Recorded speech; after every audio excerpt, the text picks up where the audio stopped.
welcome to What's Cooking with HTFL. My name is Mary Bear Shannon. I work in the reference department at the Haverford Township Free Library, and I am joined today by Sara Wolf. Sara is a member of my cookbook club, along with her sister Carolyn Dash and her mom Amy Wolf. And they have been members of the cookbook club for a really, really long time. So I know Sara is a really good cook. Thank you. So we're really glad to have you here, Sara. Thank you. For anybody who doesn't know what our cookbook club is, we select a cookbook or a theme or a food blog every month, and everybody in the group cooks from it. And right now we are meeting on Zoom, but we have met in the park. And we have also, before the pandemic, we met here at the library and hope to do so in the future. So if you need any information about the cookbook club, you can email me at reference@haverfordlibrary.org. It's a lot of fun. I know Sara, we love it. We've had a lot of good time, and I love the fact that we have multiple generations that participate. So yes. Sara and her sister and her mom are not the only multiple generations that participate. We've had grandmothers, mothers, and daughters. So it is a fun time for all ages. Right. So anyways, welcome, Sara. Thank you Glad for to have having you me here. We are going to be cooking a creamy lemon pork tenderloin. Yes. And so I'm really excited to learn how to do this. But Sara, tell me a little bit about, who taught you how to cook? How did you start cooking? What's your genesis story on cooking? So I am the oldest of three, and my sister's 3 years younger than me, and then my brother is 3 years younger than her. So it was told to me by my mother that when my sister was born, she was ill, and Mom couldn't necessarily take care of me, the toddler 3-year-old, and baby Carolyn. And so I got hungry, and I climbed up on the stove, and I made myself a grilled cheese at 3. So how much of that is true remembrance versus new mom delirium with a sick baby, I'm not sure. But I've always been cooking. I've always been interested in food. I love recipe development. I'm a dietitian, and so food is part of my everyday career as well as a passion of mine. So I've been cooking since I was 3, which was only a few years ago.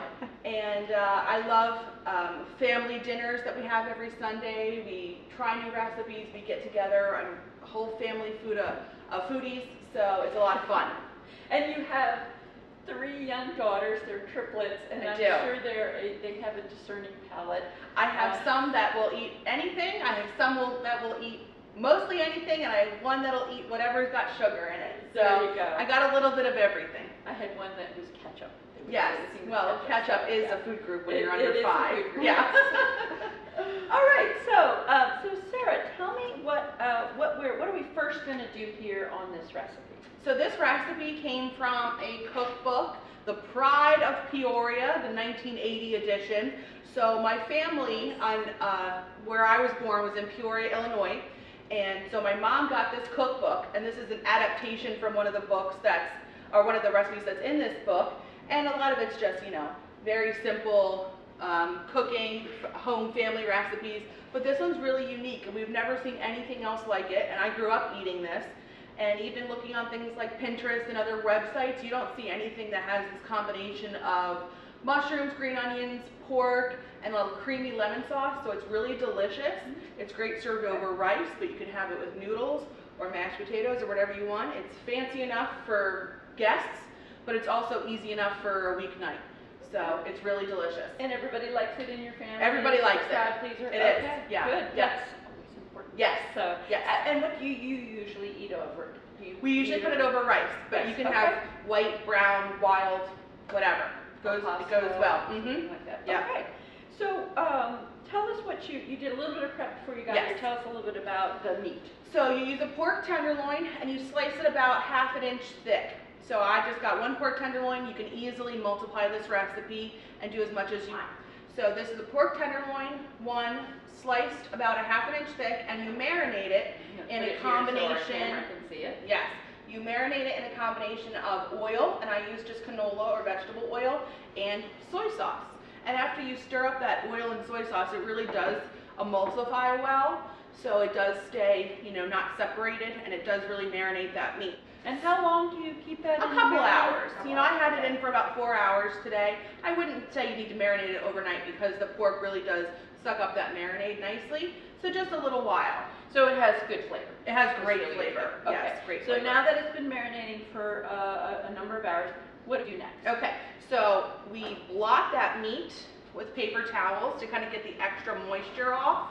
Okay. So I'll leave that there while I am. And why is it important to get the moisture off? You don't want it to splatter when you're frying it in some butter, but the first thing we're going to do is melt 1 tablespoon of butter and saute a bunch of green onions, you know, about 6 tablespoons or so. It's usually that one bunch. And I'm going to turn this fancy dancy little thing on here to get our butter melting.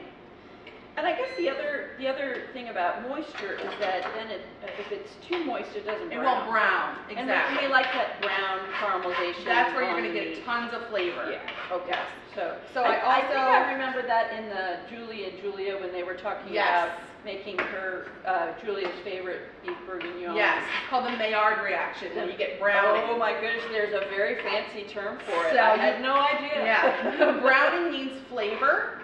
Okay. So that's where you want to get a lot of flavor from your browning. So you don't ever want to put wet meat into a frying situation, it won't brown. or it won't brown. Yes. So to 1 tablespoon of butter, we're going to add some mushrooms. I have a container of baby bellas here. Okay. And I am chopping up the green onions here, and this is the whites and the greens? Yeah. Okay.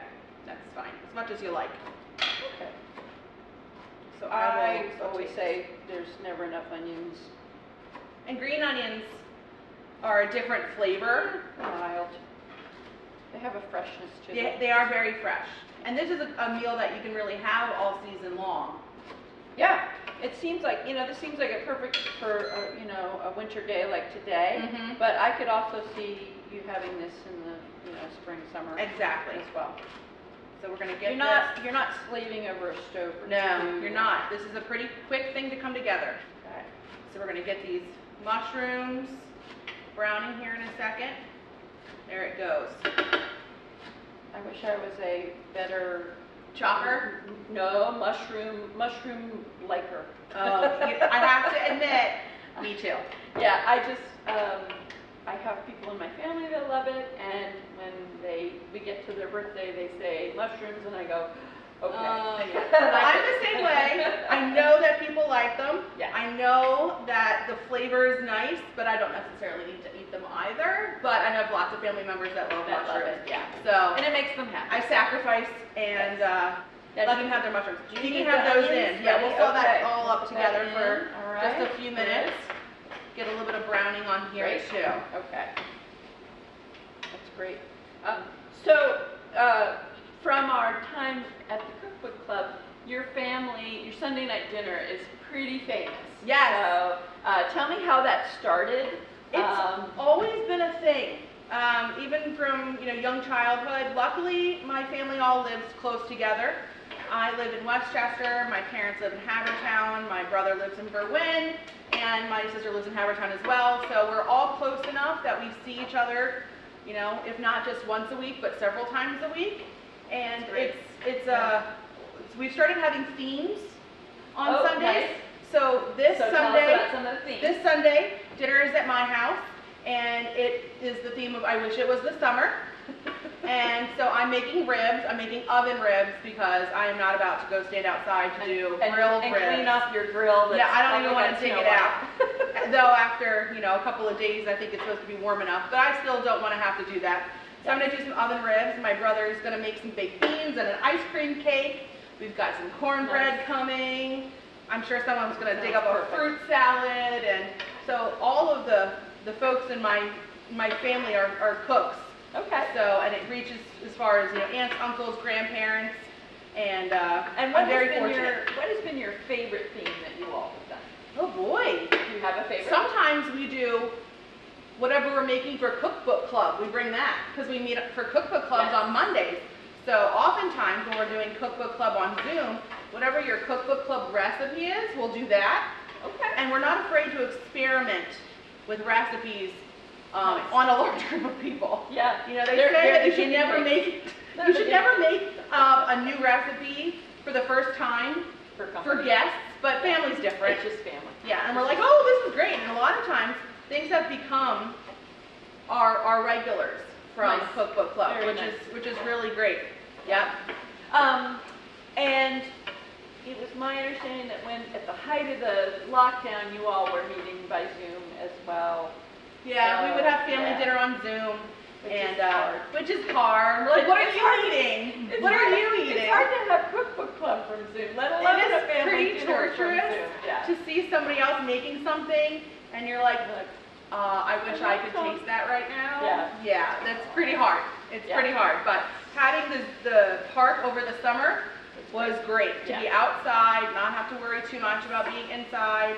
And I am a messy cook, so I just keep Well, spraying stuff all And over here. that group is a hardy group. They is. met into November. It was Like, cold, it but was cold, it was dark at the park, but we had lanterns, and your sister brought her amazing stand so that Yes. there was light. I was so grateful. yes. And anything we could do to have our night out. Because Exactly. it's my night out. It's mom's night out. Yeah, you gotta So, get away from those. I got to those regroup and be a better mom by getting away for just a little bit. Exactly. Yeah. So this smells Yes. amazing. It does. Even if you don't like to eat mushrooms, it no, still it smells good. really, really Yeah. good. It smells great. But cooked onions are. I mean, They're every o- time they're someone's always making okay. onions and garlic or butter or something like that, everybody walks in the door and goes, "What you cooking?" All So right, so this how is- long is this supposed to cook for? 4 or 5 minutes until Okay. until it's as brown as you like. So Okay. I'm going to call this done here in just a second. Make sure all those mushrooms start to wilt just a little. Right. But if you like your onions a little bit more brown and caramelized, by all means cook it just a little bit longer. If you feel like the butter got sucked up just a little bit too much, you can always add some more butter. Julia Child would be thrilled with us. Ina Garten, Yes. Holodine, they all. You don't have to more get fancy butter. You can use store-bought. butter. Yes. Okay. Good. Okay, I'm going to call this done. I'm going to take this out and put this off to the side, and we'll re-add this back Okay. in a minute. Now, would you, not on camera, would you have put that in the oven? No, Just put it it's to going to the get side? added back to the hot Okay. pan, so it'll reheat through again. Great. Okay. So that's And our going back induction on. top is mad at us. Yeah, because we Took it off. So now I'm going to melt 3 more tablespoons of butter. Butter. Okay. Yep, if I can figure out where it is to open it. There it is. And I'm going to put in my pork after that's nice and melted. Okay. And that looks fairly blotted there. Yeah, so that's it's good. dry. Dry enough. Yeah. Dry enough. Okay. Yes. So I'll add this So, here. the Pride of Peoria, just remind people Peoria is in Illinois. Yep. And so, either why were you in Peoria, or why did you all come to this part of the world? So my parents were in Peoria for work, and Okay. so that's why they were there when I was born. And then when I was nearly 3, they moved back here. My mom's parents were living here at that time, so Okay. that's what kind of drew them back to this area. And then I've lived in Havertown up through college, and then I moved permanently out to Westchester, but still, it's Still- practically Havertown adjacent. A native Havertonian. Yes. So yes. you were a Haverford High grad? I went to O'Hara. Oh, you went to O'Hara. Yes. Okay. So Havertonian A Havertonian. through and through. Yes. Yes. Nice. Yes. So we're going to put this meat. All right. Now, if you have a smaller Nicely pan, sizzling. yes, smells good. If you have a smaller pan, do it in batches and just continue to move the meat off to the side. If you have a big pan, great. So tell me, this little honeycomb, is that to help with the non-stick? Yes, is this that the way that- pan is, you can see the little honeycomb shape. Yeah. So it's non-stick in the valleys, but stainless steel at the peak. So if you cook something that needs a sear, like a steak, it'll get nice and seared, but you can also cook eggs in it without it sticking too badly. And this is one of the gifts I gave myself not too long ago. And it's a great pan. I'd have to look at the bottom to tell you what the brand is. Yeah. Off the top I've of just my head, never but- seen that kind of Yeah. a pattern. Yes. And I figured it was something special. Yes, it's very So- cool. Okay. And it's great for, like I said, making a sear on something. Okay. Yes. So we're going to let this cook. And this is a tenderloin. easily gotten in the grocery store. Oh yeah, especially when they're like buy one get one free, yes. or if you get the store brand, they're frequently 2 to a sleeve, especially if they're on sale. And it's such a lean cut of meat. It's very lean. And it's very tender, so that's why it's great. It's a tenderloin. It's a tenderloin. So if you wanted to use pork chops, you could. Yeah. It's never quite as tender, but you could definitely use a pork chop or just a regular pork loin. It's not going to be quite as tender, but the flavor is still going to be excellent. Yeah. Yeah.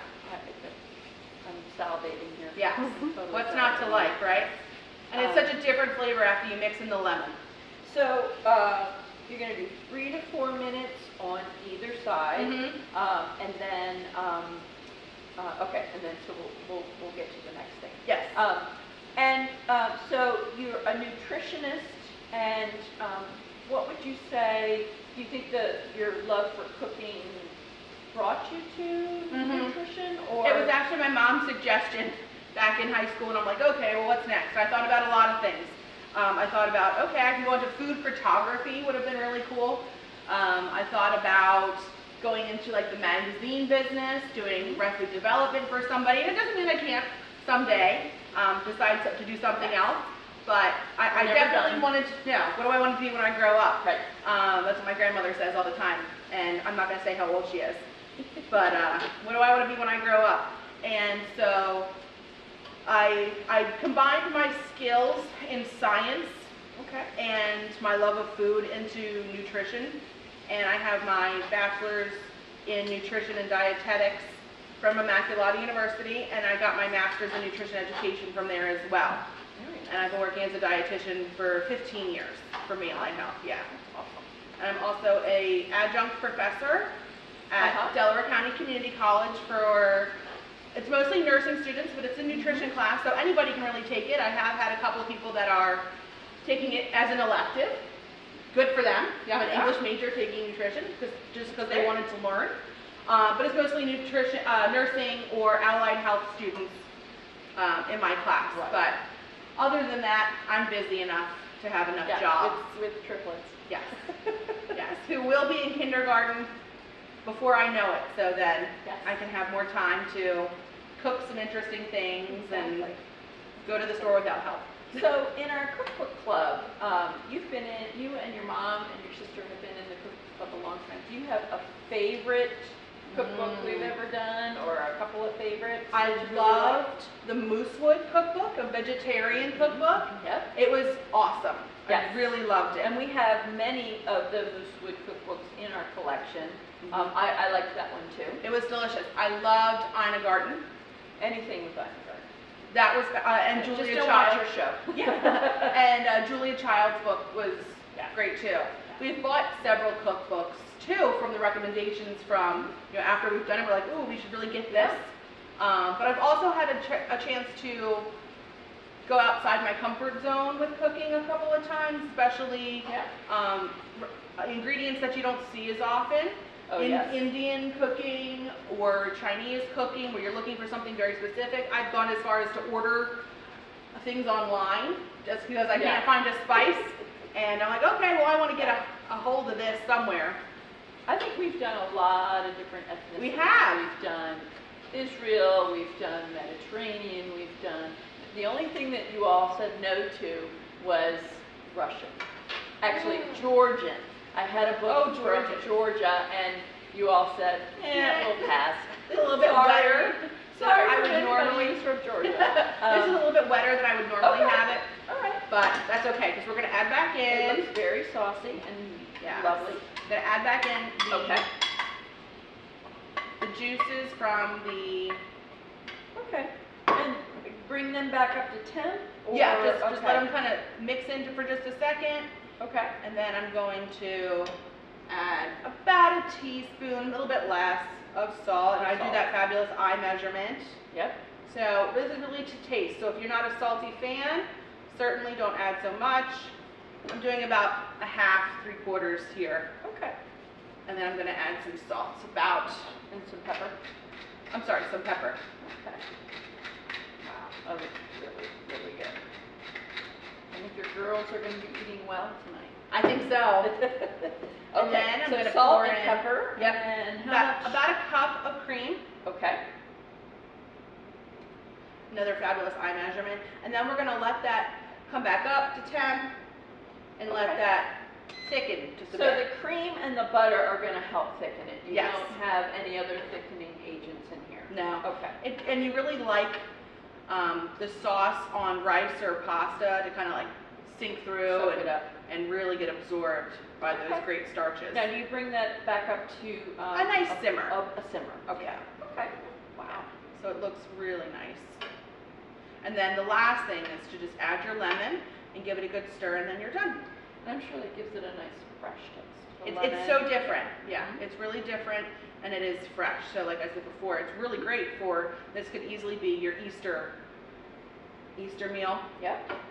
So if you were, say, thinking, wow, that's a lot of heavy cream, could you do half and half? You probably could. I've never tried. Now this is not a nutrition the thought. necessarily friendly recipe, Right. but it's a good one that She's you might not not have. telling you to do this as a nutrition. This is not an everyday Okay. occurrence with lots of cream and Yep. things like that, but That looks really, but really it good. smells great, and I just want it to simmer for a sec. Mhm.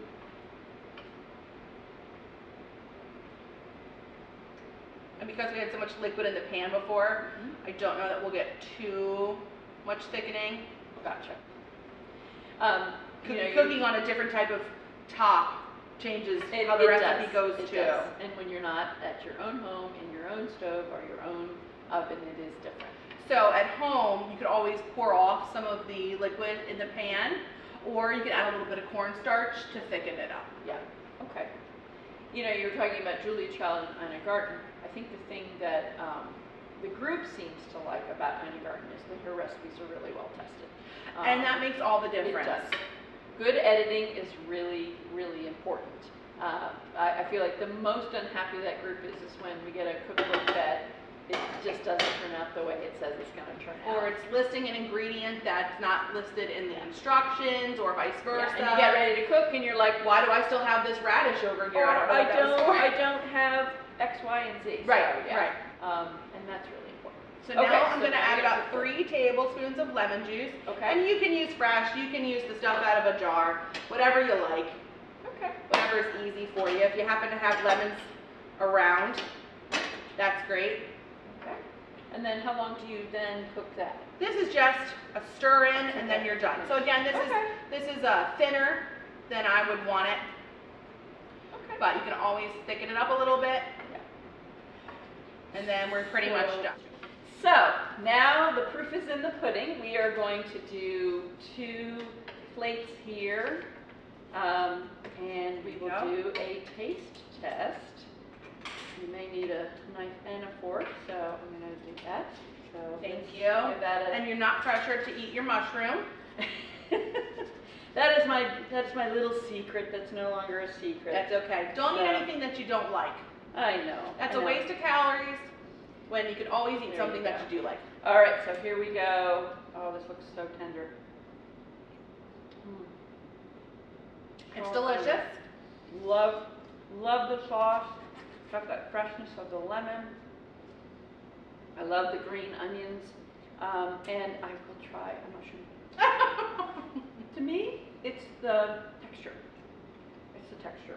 I like the flavor, but I Yeah, agree. flavor's okay. I agree. Texture. I don't like clams and oysters either. So, Well, anyway. So there you have it. This is Creamy Lemon Pork Tenderloin. We have been cooking with Sara Wolf, and we are so glad that you joined us.